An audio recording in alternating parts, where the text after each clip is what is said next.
Howdy, Greenthumbs! My name is Brandon, here with Easy Swap Pots. And today is Tomato Transplanting Day, and I thought what a perfect time to show off our succulent pots and show exactly why they're so great at starting veggie seeds. So stay tuned. Alright, and as you can see, we have a full flat of tomatoes. And yes, some of them are starting to look a little rough, but you'll see why in just a little bit. Alright, so you saw me just showing off a flat of tomatoes. Here it is again, just so you know. This is a full flat of succulent pots, or starter pots that we call them. And I started this flat way too early, and it happens to me every single year as I get too anxious to start all my veggie seeds. But 18 of these succulent pots fit a flat perfectly, and they make great just little starter cups. And as you can see, multiple tomatoes, completely healthy. And these are a little bit smaller than a solo cup, basically. But they have a snap on every side, and with a simple unsnap of every side, it opens up, and then my root ball is right there, and there's absolutely no stress to the plants. Other benefits to growing in the fabric pots is that you're going to get root pruning. So as the roots hit the side of the fabric pot, instead of circling like they would in plastic, they're actually going to grow through, get knocked back by the light, and it's going to cause a more dense and fibrous root system. And we all know that the bigger the roots, the better the fruits. So this is why we call it getting in touch with your roots here at Easy Swap Pots, is that you actually are going to start seeing healthier looking plants with root systems that look like that. And these didn't die back because they are in the full flat and the roots can't get to them. But honestly, once we pop that out of there, it's going to prune these all off, and it's going to cause the roots to just explode. The other benefit to growing in the fabric pots is that you're going to be able to water from the bottom, which is going to prevent a lot of the damping off or the other fungal issues that people happen to have, or even simply overwatering. And then you'll stop wasting nutrients as well when you water from the bottom. But basically, I can fill the water into this tray, and then the fabric is going to act as a wick, and the plants are going to soak up as much water as they need. Now that I've gone over all the benefits of why you want to grow in fabric pots to begin with, let me just show you our capabilities in these tiny little succulent pots. And now I did use some Bad Bunny nutrients on these, so they did get a little bit bigger. And yes, they look a little rough.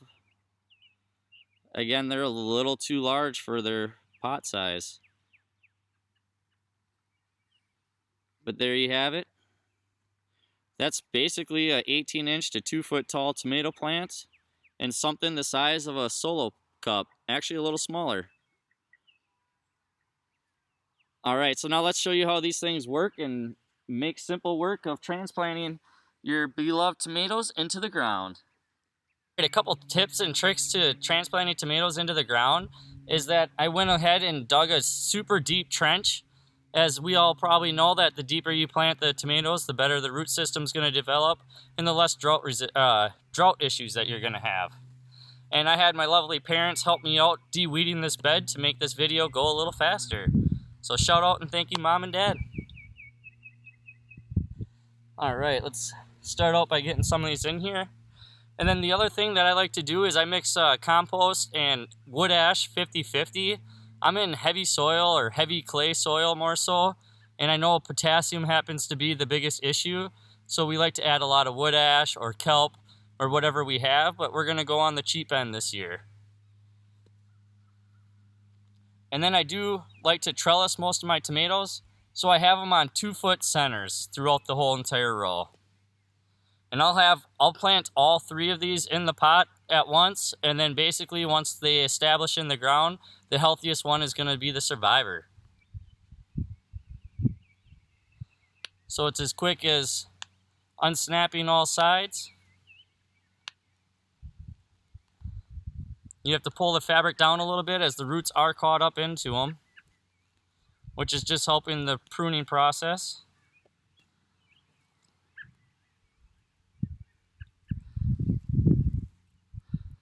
Not showing up as well as I'd like, but it's a really fibrous, healthy root system.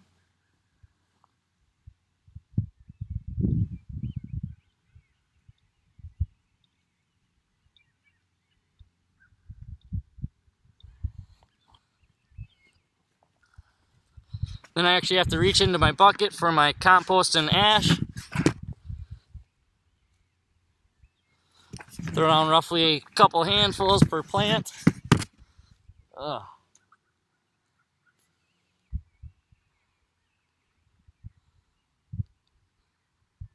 Cheers to getting in touch with your roots.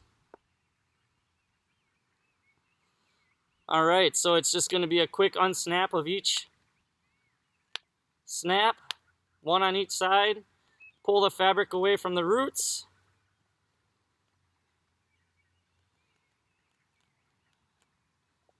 And I'm going to allow all three of these to hit the ground, and then the one that survives, or the healthiest one after the transplant, is the survivor.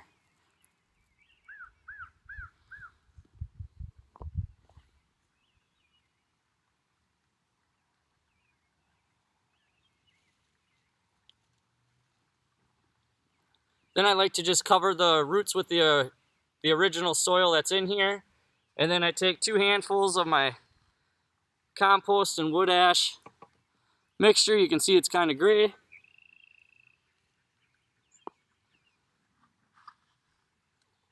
And I throw it on top, but not in direct contact with the roots. And then just backfill it in until you're up to the first set of leaves.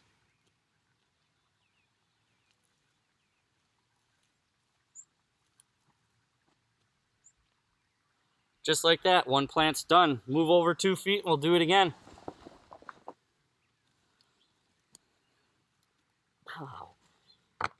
Ow, stepped on some wood. Or knelt on some wood, I should say.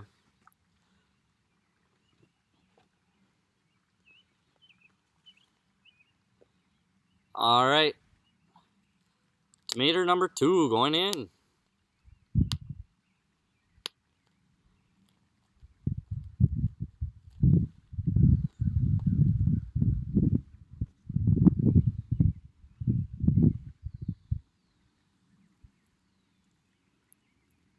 Well, I wish it was showing up better on the camera than what it is. There's definitely a lot of good roots there.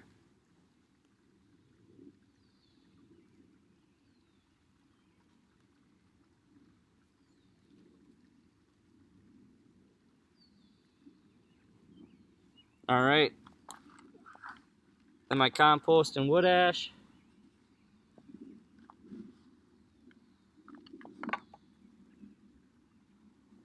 And then backfill.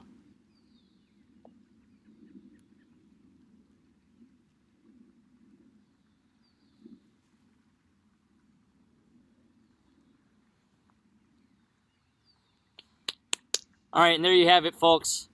So I know it wasn't overly long or informational, but I do hope you got the point. Transplanting and growing in fabric pots, especially when they're easy swap pots, nothing comes better. Thank you all for watching. I hope you guys have a wonderful spring planting season, and we'll see you next week. Peace.